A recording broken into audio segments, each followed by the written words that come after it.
What's going on, guys? Welcome to Dime Dropper, another post-game recap here after the Clippers have just fallen to the Portland Trailblazers and have lost their second game in a row, 4 out of 5 to start the season.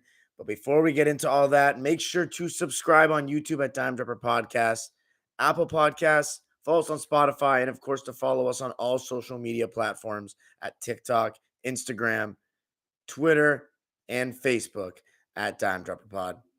So let's get right into it. The Clippers looking to bounce back off of a miserable loss against the Cavaliers. I was at the game. Check out the vlog. It's up on the channel. It's short and good. And we were pouring that game. I thought our biggest problem was our offense.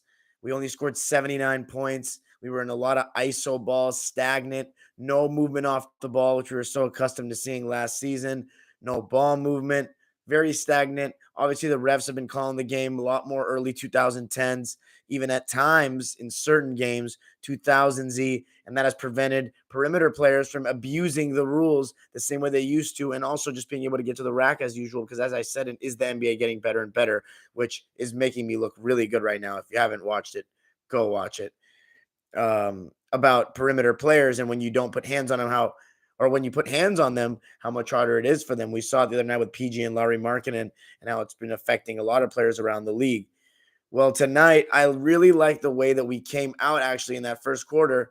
I thought that we did a good job of actually attacking, and that's what happened. It was Reggie, it was Paul George, it was Bledsoe a little bit, and even Terrence Mann in that first quarter. We got inside, drew secondary defenders and helped defense, and kicked it out, made extra passes to get open threes. Reggie Jackson made 2 to start. Paul George made 3 to start. And I thought that set a good tone. Even Eric Bledsoe made 1.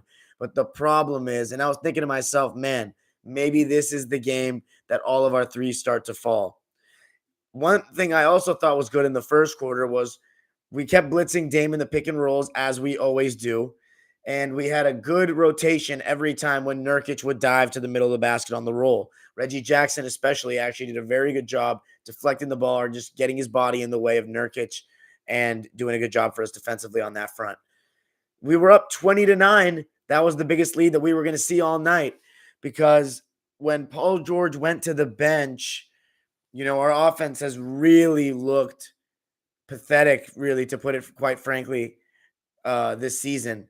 Reggie Jackson, I didn't do a Clipper preview, but if I had done a Clipper preview, I would have told you guys that Reggie Jackson needs to be Reggie Jackson that we saw last season after we traded Lou Williams away, and as we saw in the playoffs, of course. Now, obviously, I don't expect his efficiency to be as good as the playoffs, but more or less like the Reggie Jackson we saw after the Lou trade. More catch and shoot Reggie, less off the dribble thinking he's better than he is Reggie. Once he's making the catch and shoot, maybe he can take those kind of bailouts. They look pretty stupid. And right now, he has struggled to find his shot this season. He's missing his open shots. But here's the thing. I know his open shots eventually will go in. I know shooters have a slump. But my problem right now is Reggie is reverting back to the IQ that we had seen from him before he became the Reggie Jackson that became a Clipper legend and did what he did in the postseason and did all that. You know what I'm saying? His shot selection tonight was appalling. I think that he's taking way too many off the dribble threes, which he initially, as all you guys know by watching my videos, he became famous and beloved by Clipper fans for being catch and shoot Reggie, because he used to have a habit of doing too much. And he has been doing too much.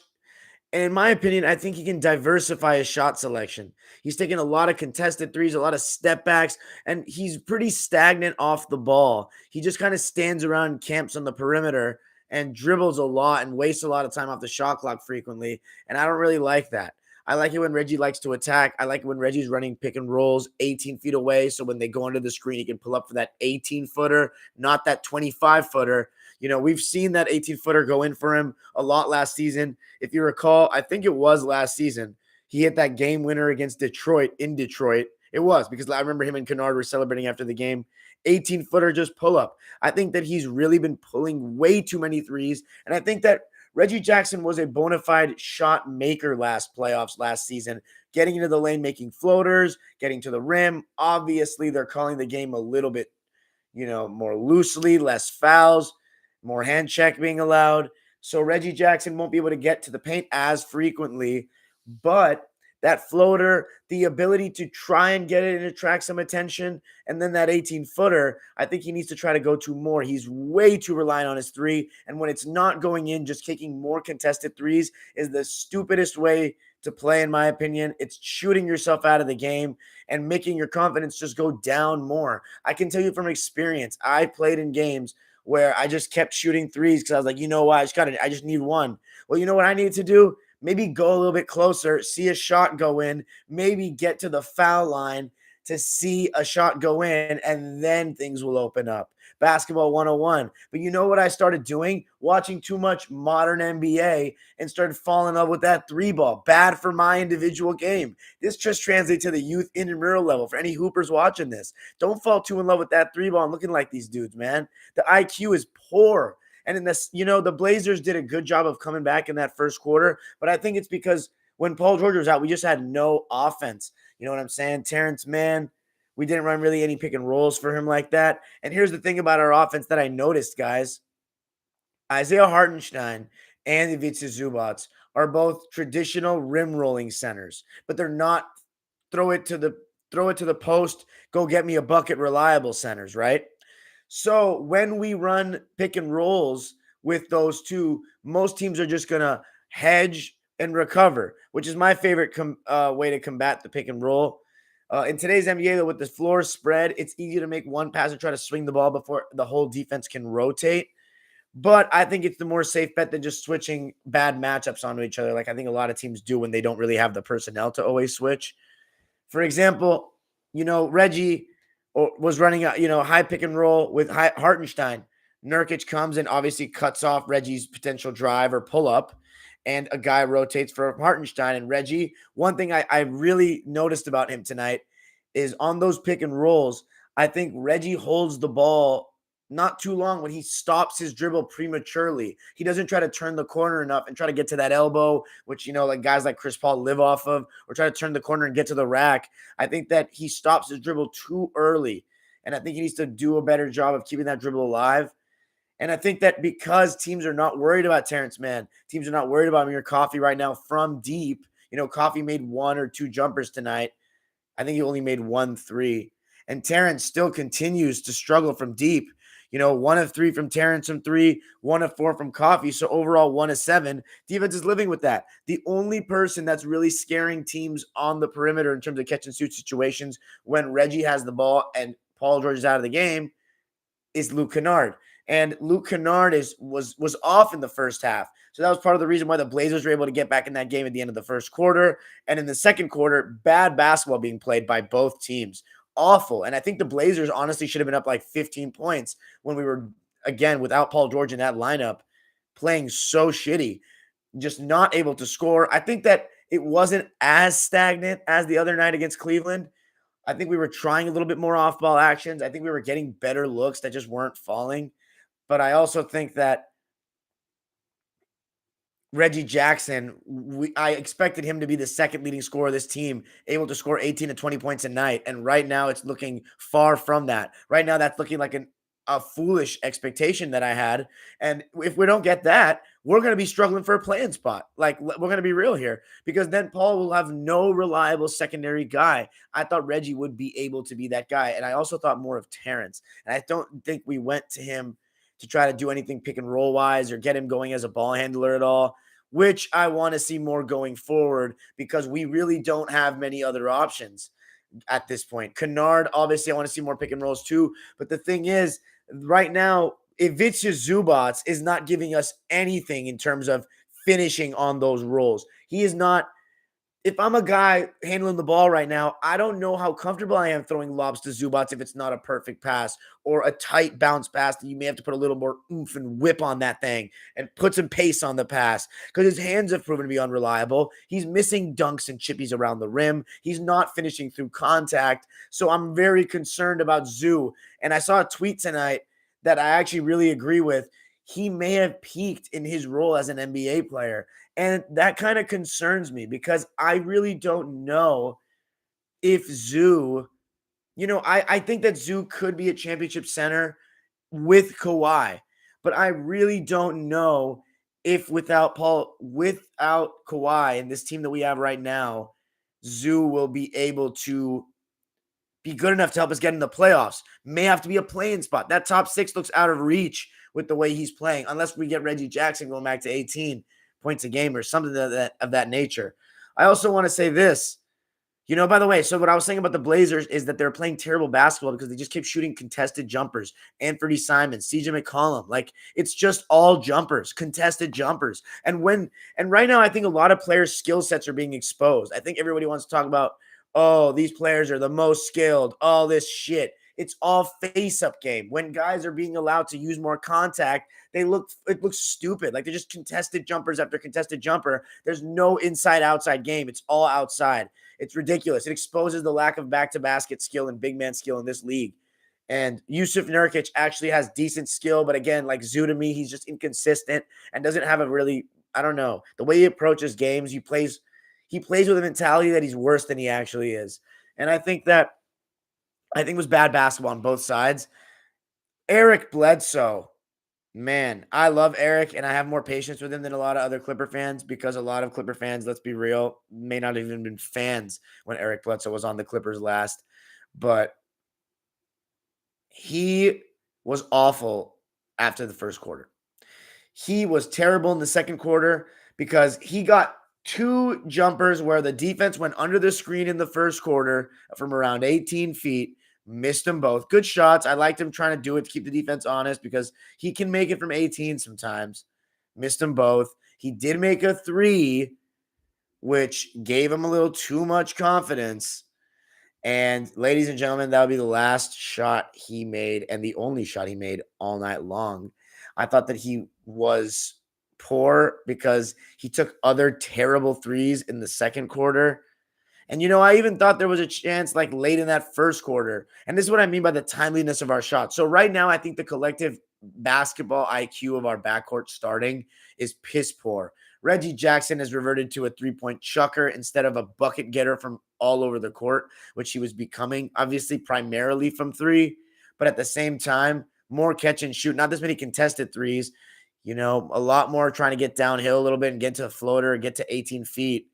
He's not doing that. He's going back to some really bad shots. Eric Bledsoe, we already know what his IQ is on. That's why I was hoping that he would go back to being a bench player. But Ty Lewis started him. I don't like that. I think we need to go back to PG at the 2, start Terrence Mann, and maybe that'll give Terrence the confidence offensively that he needs. I think that if we put Kennard in the starting lineup, I think that we kill our bench. But I think Eric could be good off the bench. I just think that starting lineup, our IQs are too low. Eric's not a great off-ball threat. And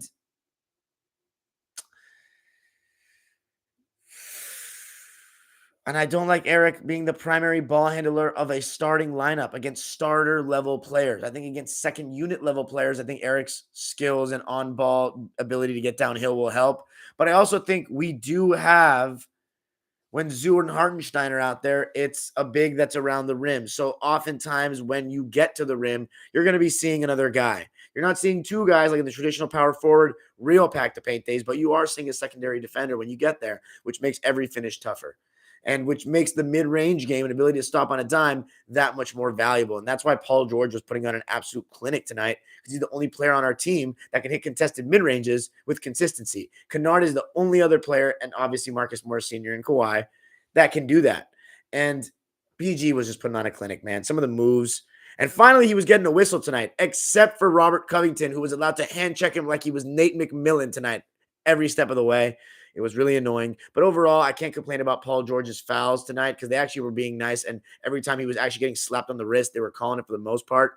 But Paul was fantastic, man. Putting on a clinic, full bag. Every time he got Damian Lillard on him, it was lunch meat. Absolute food. One dribble pull-ups, post fades. It was great. It was just beautiful to watch. And, at the same time, Clipper fans, let's be real and let's not be spoiled. We knew this season was going to be tough. Maybe we don't even make the play-in this year. Maybe we don't. And that's very disappointing. But at the same time, our franchise has been in much worse places. Next season, we'll knock on wood. We'll have PG and Kawhi ready from the start, no matter what. I'm not saying giving up on this season. Please don't think that's what I'm saying. I think Kawhi can still come back, and I still think that we could end up winning the championship. We could fucking still win the championship if we, get this ship together. Kawhi comes back at a good time, whatever. I'm just telling you this right now is that we've been in a lot worse places in our franchise history. And I'm saying this, we have a really special play on our hands with Paul George. He may not be the best player on a championship team, but goddamn, man, he's pretty damn good. And he's one of the best players we've ever had. Enjoy him. And go watch him play while it's so cheap if you're a Clipper fan living out here. Seriously. But anyway, let me get back to the real stuff here in this game. We cut the gap to 8, down by 8 at half because of Paul George, because he was being so brilliant. But that third quarter to start especially, man, poor again. Nothing offensively. And I really like that Ty Lue kind of benched Eric Bledsoe. He went with a quick leash. Reggie Jackson, man, terrible shots. Just contested threes. We got it within 6. We're coming back because Kennard was actually the boost that we needed besides Paul George in that third quarter. I thought our defense was actually pretty decent. Damian Lillard still had a bounce back game, 25 points. He was due for a good game. He's had a slump, 9 of 17, 5 of 7 from 3. But we contained McCollum. 14 points, 6 of 18, 2 of 7 from 3. Nasir Little, one thing I'll say about the Blazers, though, they shot the 3 ball well, and they made very timely shots. They only shot 41.8% from the field, but they shot 46% from 3. So they shot a better percentage from 3 than the field. And I think that's why they were able to really maintain a lead. But I think that in that third quarter, I think Kennard really gave us that spark. He started moving off the ball and hitting threes. And Kennard, honestly, has probably been our second best player this season. I think Nick Batum also not hitting shots has really hurt us. He's not looked fully 100% this season. And I really hope it's not some sort of sophomore slump with him as his second year as a Clipper.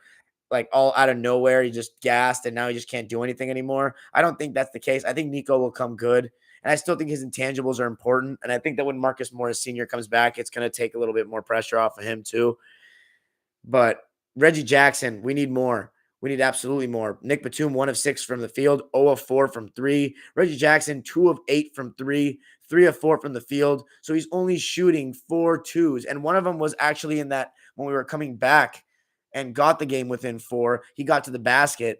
And then another time he got to the rim and kicked it out. And I don't remember exactly who made the 3. I think it was Kennard because Terrence Mann wasn't able to really hit a 3. Actually, no, he did hit a 3. I think that may have been the one.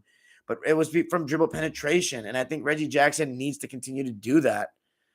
And, Dame did get going in that fourth quarter. But I think that when we got it down to 4, it was another case of Reggie Jackson taking like a step back 3, just a bad shot. And a lot of these shots are just early in the shot clock. And I just think that we are really 2-3 reliant right now, man. And I know sometimes Kennard is a good shooter. Paul George is a good shooter. We'll get a good 3 o'clock. Maybe it's better to wait and get a better shot closer to the basket. I just think that it's just a lot of wasted bad possessions right now by the Clippers. And Reggie Jackson, time and place. That's, to me, again, I'm going to say it over and over, that's what makes the best players. Recognizing the time and place. What have you just done? The game flow. How the game is going. What did you just do the last couple of plays? If it's not working, let's do something different this play. And how am I going to execute that? That's, to me, what separates the greats, the good, the whatever. That's what really is the key eye test for me. And right now, I think Reggie Jackson has really poor judgment.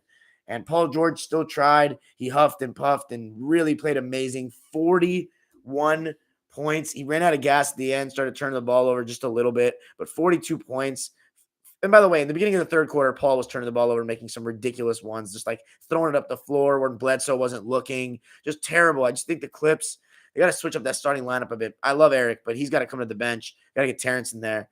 And hopefully we get Mook back. And, I really think Serge Ibaka is really going to help when he comes back. Just having a floor spacing pick and pop man. We do not have a pick and pop big right now. Only pick and roll. And I think right now the small pick and rolls with Terrence doing the short rolls and all that stuff, I think that our shooters are not delivering right now on those. And I think that the players are switching a lot on those type of matchups because they know that other than Paul George, our off the dribble game right now, when the refs are calling it, again, more 2010s, early 2010s, more physical on the perimeter. Paul George is the only guy that can really consistently get a shot off the dribble in those rules. Reggie Jackson may have done it in the modern NBA, quote unquote modern, last 5 years, which anybody can score and get off to an extent if you have a jumper and a decent handle. But it's harder now. So the Clippers fall. We couldn't fully make up the ground. It's our offense, man. 111-92. The Blazers beat us to move on to 3-2. They're 3-1 at home. They've beaten all playoff teams last year at home. The Clippers, the Memphis Grizzlies, and the Phoenix Suns. The Clippers have now lost to the Blazers. We have lost to the Grizzlies, the Warriors, and the Cleveland Cavaliers. Paul George absolutely having a great season, but everywhere else, Kennard, our second best player tonight, 16 points, 6 of 15, 4 of 11 from three. Still too many threes for my liking. A couple of them a little too quick when we had just missed threes. Even though I like Kennard shooting the ball, and that's a pretty good percentage. Still, time and place. I watched the game. I'm still not a fan of it. I'm still not a fan of this three-point chucking bullshit. And Tyronn Lue needs to be smarter as a coach with a couple of things. I got his back. He took us to the conference finals. He's a champion. Great coach. One of the best in the league and one of the best adjustment makers in the league. But we need Bledsoe to go back to the bench just like he was for Lob City. And we need to stop fucking settling for so many threes, especially Reggie Jackson off the dribble. I've had it, man. It's really hard to watch. And it's part of the reason why I wasn't excited for this NBA season, because I knew this season was going to be tougher than last season for the Clippers and league-wide, even though the product has gotten more fun to watch because of the rules being more like when I was a kid, which I enjoy. Trust. The style of play is still ridiculous. It's all perimeter oriented. Nobody has inside game except for a select few players. And my team really lacks this. And my team struggles from this and getting easy baskets. And we are struggling immensely right now. Clipper fans, it's going to be a grind. I don't know what to tell you except for we need Reggie Jackson to go back to this. We need to make adjustments. Our energy level and heart, I think, was actually pretty decent. I think that we're just stupid right now as a team. And I think that Kawhi Leonard, I think that playing a whole season with Reggie Jackson getting third man looks or having a superstar duo with Paul George and Kawhi where everyone's game planning for them and he's able to gain a ton of confidence getting open looks from them to the point where he then has the confidence to make star level shots in the playoffs when a Kawhi goes down is a different situation from him being the guy that people are saying, look, if I'm another team, Paul George is going to get his 30. Let's not let the other guys beat us. Who was a guy that beat teams that people didn't expect last year in the playoffs more than they game planned for? Reggie Jackson. And right now, they're putting really solid defenders on Reggie. People know what he brings to the table. And people know that outside of Paul George, he's probably our most reliable option to score. And Eric Bledsoe, obviously, when he's not hitting shots, any jumpers of like today, he gets to the point where teams are just, sagging off him and reading passes, and he becomes a liability out there offensively. And right now, our backcourt has just been poor as can be. And if they do not step it up, we are going to be in deep trouble this season. Even with Paul George scoring 30+, we play in a conference in which you are playing a star or two, maybe every single night. And it is going to be a grind. Luke Kennard's going to be great. I think he will be fantastic. Need more from Terrence. Can Coach Lou give him confidence? One thing to look forward to, though, Senior and Ibaka coming back. And another thing to look forward to, Oklahoma City next. We need to win that. That's at home. I will be there. Game floor vlog. I will be there. You bet your ass I'll be there. We got to win it. Now we're going to go to the live subscribers. Thanks for joining me. Lakers getting a win against the Cavaliers. Unfortunately, guys, I was not able to catch that game. I did see the stat lines, though. It looked pretty balanced. AD still not great, but the Lakers did win. Carmelo Anthony, second game that the Lakers have won this season where he played big. And Westbrook and LeBron's lines look pretty decent. So good win for the Lakers. And the Cavs have been playing great basketball. So you have to give the Lakers some credit, even though I didn't see the game. They move on to 3-3, I believe, if I'm not mistaken. Or is it 3-2? 3-3 for the Lakers. So yeah, good win. And I don't think I'm not gonna be going live tomorrow because there's no LA team playing. So my next video will likely be on Sunday, but remember I am going out of town on Wednesday for my graduation, but a video will be coming for that, and hopefully I'll have Coach Steve's episode out over the course of that week, and or a Time Machine episode number 4, Pistol Pete Maravich's NBA debut and Oscar Robertson's first game as a Buck. Now we're gonna go to the live subscribers. 30 people in the chat tonight for a 12:47 a.m. local time live. 3:47 a.m. Eastern time, and who knows where else you may be watching around the globe. Super chats are turned on. If you want to drop $1, a dime, I'm guessing it's because you guys are here because the Clippers lost. Anyway, peace. Whoa, let's see the comments, ladies and gents. I like the support. Wow. Motherfuckers talking about the Lakers. Not reading Laker comments. Scipio says Reggie is best when you do layup high on the board. What's up, Lake Show? Superdole Teen says, when will Serge Ibaka come back? I have no idea, man. He's been out for a while. Michael George says, how is Ibaka always hurt? It's the same injury from last year. It's back surgery. I guess, yeah. Scipio says, trade Zoo for Clint Capella. Let's be realistic, man. The Hawks aren't taking that. They'd be on crack to take that sort of a deal. Michael George says, y'all think Team Man that guy, or was last year maybe an outlier? Probably too early to tell, but it's a thought. Well, I think to answer your question, Michael George, I think the performance against Utah in Game 6 was 100% an outlier. But I think that he is capable of playing better than this. And I hope it's that. Right now, though, he hasn't shown any improvement. But I think that once his jumper starts to fall a little bit, his confidence will grow. But we also need to give him confidence by giving him more pick and roll responsibility as a ball handler and trying to get him to develop as a playmaker.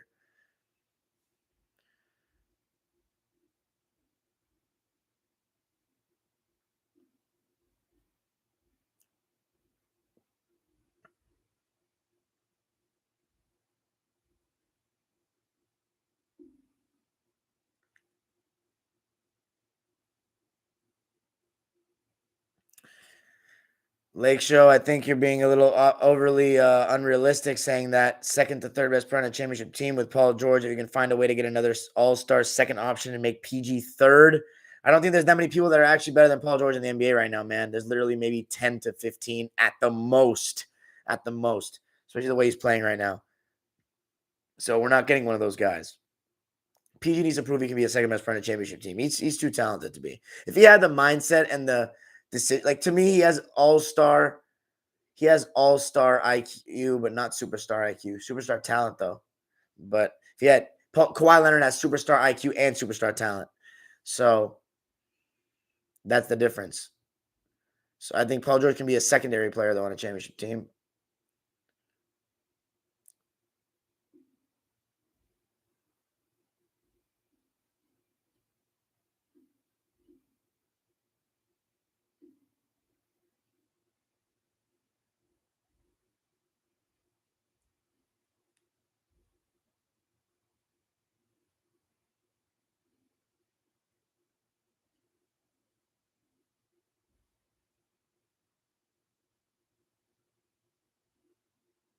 I mean, honestly, both of us were playing. Pose or Corpse? What team do you support? He says, I mean, honestly, both of us were playing terrible. At one point, it felt like a G League game. I mean, I'm not going to lie. Both LA teams aren't looking too great. That's facts. Edward Vera says, I hope the Clippers got that trade up their sleeves that I told you about. What was it again, Edward? Sinan McKenna says, yo, Dime, what's up, man? Lakeshore says, not saying it'll happen, but an idea to inquire about if Clippers cast the net to see if something sticks for Ayton. Yeah, I don't know, man. I doubt the Suns do that. I agree with whoever said that they're not going to trade him to a West team. Yeah, Michael George said that. I agree with him. Scipio says, now that I think about it, you can trade Zoo and something else for Drummond. Please keep Drummond far away from the Clippers. Please. I honestly prefer Zoo. Felix Rich says, Ty only good with 2 All-Stars. Total bullshit, man. Last year we played with neither of them out, and we still won games. So miss me with that shit. You can only play as good as the talent. It's not Ty's fault. Yeah, he can do a couple things better, but right now it's the talent. Don't blame it on the coach or lack of talent or the way they're playing.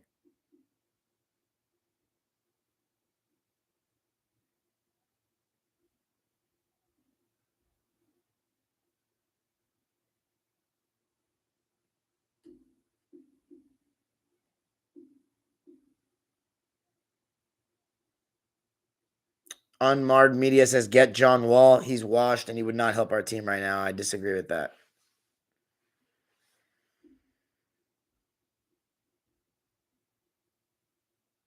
Scipio says, man, the league has like 5 good big men, 5 decent. The rest is borderline trash. Yeah, it's tough. Tough scenes for bigs. Just shooters. Just pick and pop guys. We don't even have one of them.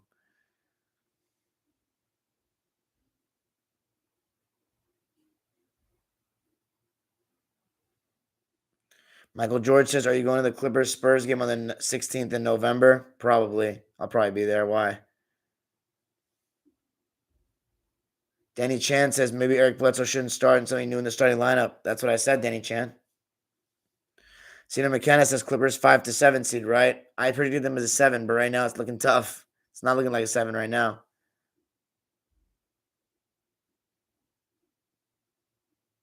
Ja'Cory Marshall says, keep grinding. Don't give up. The views will come, bro. Thanks, Ja'Cory. I appreciate you, man.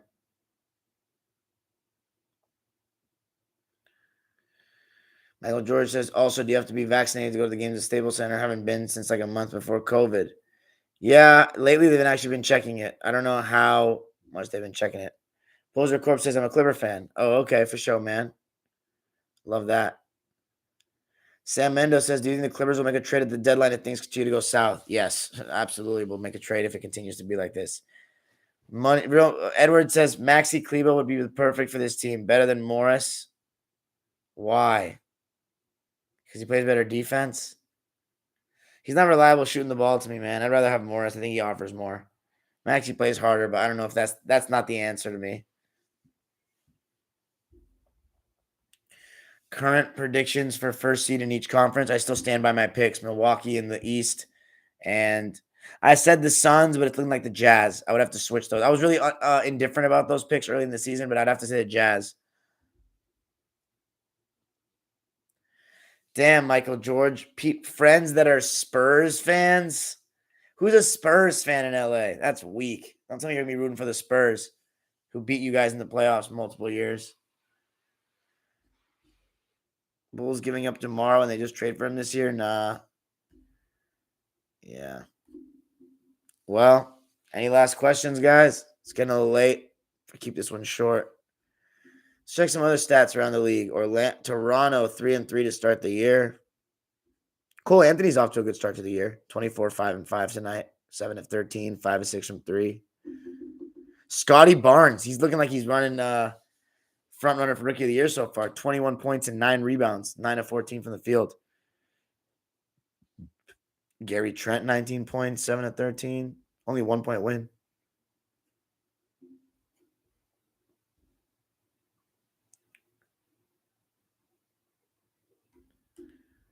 Sienna McKenna's thoughts on the Showtime Bulls. I love them. They lost last night. I think Zach LaVine needs to be a little more. I like the way he sacrificed for everybody, but he's got to be a little more assertive and try to, really show that this is his team.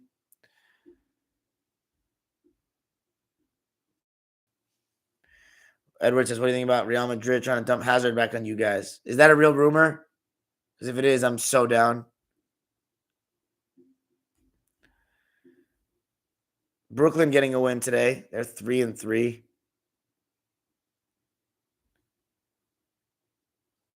What happened to Malcolm Brogdon? Why isn't he playing right now? Kevin Durant, 22, 11, and 7 on 7 of 10. James Harden, 5-11. Oh, wow, he got 19 free throw attempts tonight. Jesus. 29, 8, and 8. Aldridge, 21 points and 8 rebounds on 10 of 16 shooting.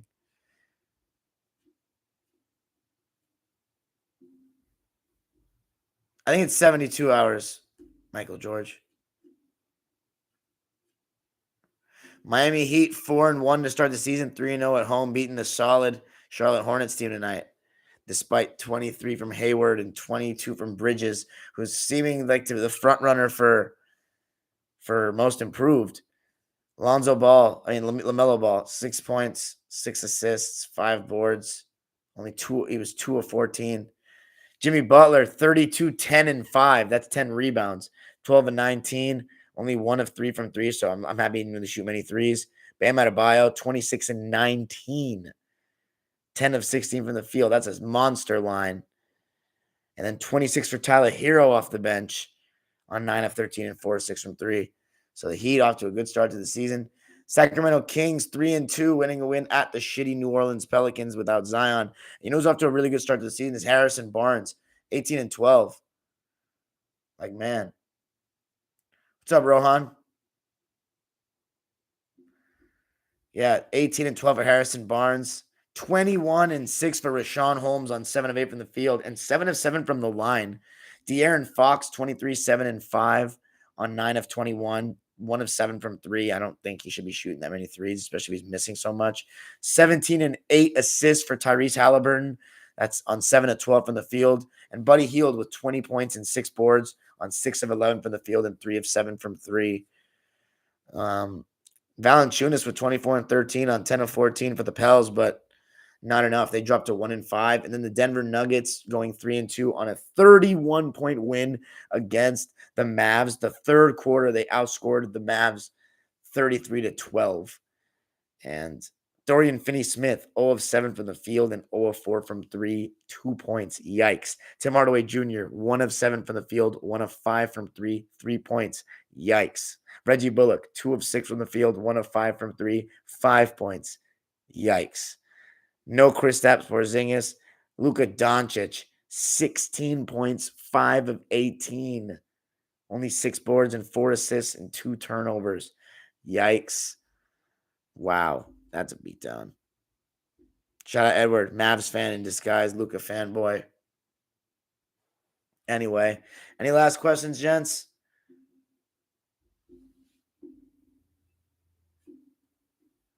No? All right. Guess that's a wrap. Clippers 1-4, man. About to be a grind. We got the next game, though, that's for sure. Supporting the guys. And Lakers with a good win. I'll probably watch the game just because I want to make sure I watch Laker games just to know what's happening and, not sound like a casual. But Chelsea, tomorrow against Newcastle. The quest for the title continues. We scraped the result. No, last week we actually played really well. But we haven't been playing the best football of late. But the last 2 games, I think we played well. The Champions League 4-0 win against we played Norwich last week, though. They're the worst team in the league. They're going to go down for sure. So, we'll see how it goes this week. Anyway, peace out, guys. Thanks, Sam Mendo. I appreciate you, man.